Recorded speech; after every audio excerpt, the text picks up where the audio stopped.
Hello guys! Magdilinis naman ako ng Gerger na leaves. Ito, gulay. Gulay sa abroad, damo sa Pilipinas.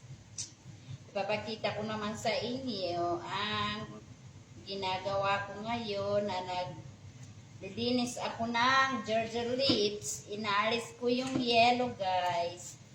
Inaalis ko yung yellow. Tapos, mamaya-maya ito guys, ibabad ko sa tubig. Habang nililinis ko siya guys, ay ibibideo ko para makita ninyo ang aking ginagawa. Ito yung Gerger. Ang tawag ng mga Arabo dito ay Gerger. Hindi ko alam sa Pilipinas. Matandaan ko lang, sabi ng nanay ko, dila na sapi. Tawag ng nanay ko dito sa Pilipinas ay dila ng sapi. Ibababad ko siya sa tubig. Isa-isa ko siya inano guys kasi nalis ko yung yellow para kasi madali na masira yung yellow niya guys. Yung mga green lang ang kunin ko. Kaya ibabad, hugasan ko siya guys. Tapos, patuyuin ko. Saka ko ilagay sa rep.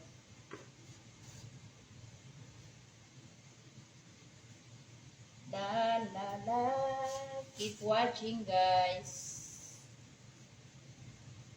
Ito naman ang gawa ko ngayon guys, maglilinis.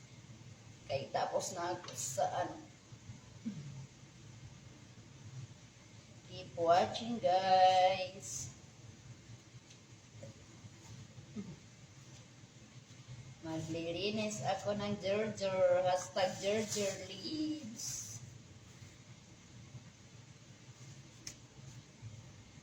Kasi ginagawa itong salad guys. Ginasatsat ko siya guys. Ginagawa kong salad. Nilalagyan ko siya ng olive oil, salt, ajinomoto, lemon. Yun.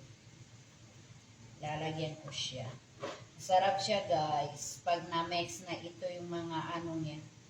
Spice. Lagyan mo na siya ng mga spice niya. Masarap. Damo sa Pilipinas, pagkain sa abroad. Ito na lang ang itawag ko. Ilagay ko damo sa Pilipinas, pagkain sa abroad. Yung yellow na guys, yung ganyan, yellow na inaalis ko. Kinukuha ko lang yung mga green. Fresh pa yung pagka-green. Lanta na ito siya guys kasi siguro 2 araw na dun sa market. Pero wala na walang natira. Ganito ito lang, walang choice. Kaya kinuha ko na ito kasi pag nahugasan ko ito siya guys, pinatuyo ko sandali ay magiging fresh siya guys. Lalo na ilang araw na sa rep, magiging fresh siya guys. Kaya ganito ang ginagawa ko. Bahala na lanta pagbili ko. Kasi nabubuhay rin siya sa rep guys. Hugasan ko muna. Para pag gusto ko magsalad, ready to sat-sat na siya. Chop-chop. Tapos, kasi nahugasan na. Ayaw ko yung kadagawa ko ng salad guys. Ay maghugas ako. I-mix ko dito yung lettuce, cucumber, yan ang pinaghalo-halo ko dito. Tapos, i-chop-chop ko siya guys ng super maliit. Pagkatapos guys ay lalagyan ko siya ng mga spice na ajinomoto, salt, olive oil, tapos lemon. Ayun guys, i-mekos-mekos ko na siya. Masarap siya guys. Ang damo sa Pilipinas, pagkain sa abroad. Or damo sa Pilipinas, gulay sa abroad. Damo sa Pilipinas, salad sa abroad. Kaya pag-uwi ko nito guys, pag may makita ko dun sa mga daduan guys, sa mga farm, kukuha na ako, kaya hindi na bibili. Dito binibili ko guys, 150 ang isa ka ano. Ito 3. Kasi 2 bundle siya guys. 2 bundle siya guys. 150 dito na pera ang isa.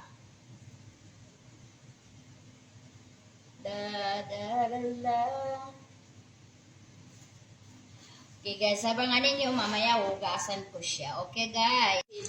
Ayan guys, tapos na ako mag-ano guys. Alisan ng yelo. Ngayon ay hugasan ko siya. Hugasan ko siya guys, ilalagay ko dito. Tapos patutuyuin ko siya mga ilang oras, 1 oras.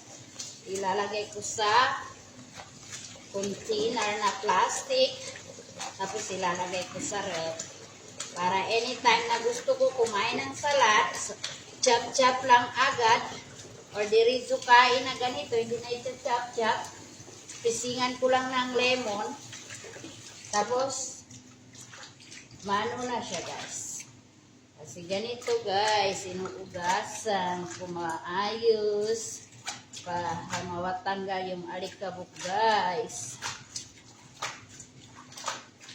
Ayan. Inuugasan siya guys. Para kung naglalaba. Kasi kailangan matanggal yung alikabok niya guys. Ayan. Tingnan niyo guys. Oh. Yung tubig niya, alikabok na. Ayan. Pinapatuyo ko yan siya guys.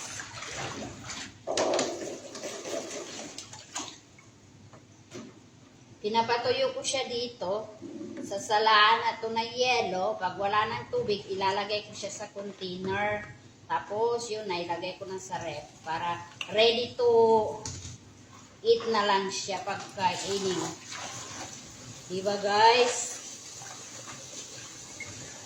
Ready to eat for salad. Kasama niya ito guys, pag sinachop-chop ko siya guys, ay ano, yung cucumber na maliit.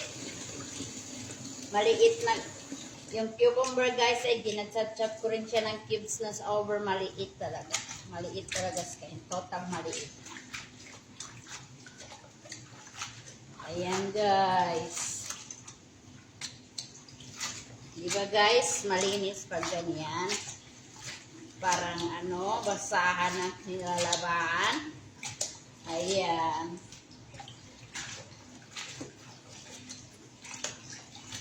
Malinis siya guys. Tanggal lahat ng ano, alikabok.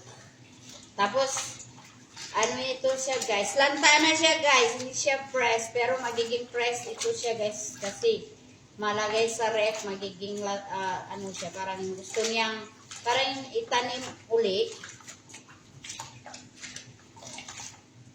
Ganyan.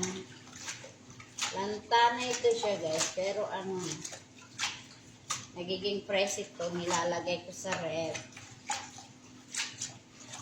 Ni-start ko sa ref. Bukas baka makapunta kami sa Fish Market.